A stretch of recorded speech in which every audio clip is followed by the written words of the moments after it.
Welcome back to another technical deep dive here in the debug zone.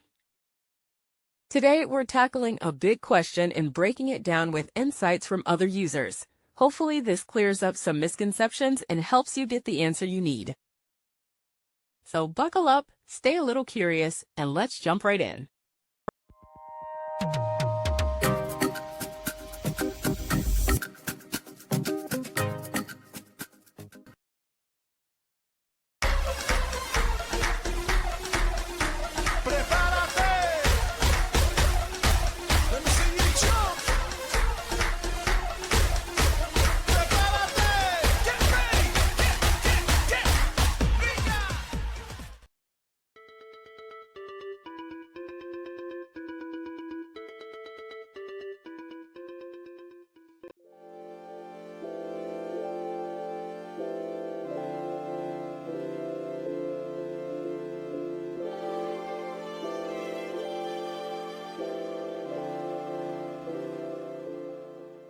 And that's a wrap.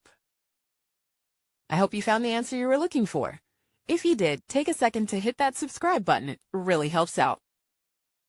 And let me know in the comments which solution worked best for you. See you next time in the debug zone.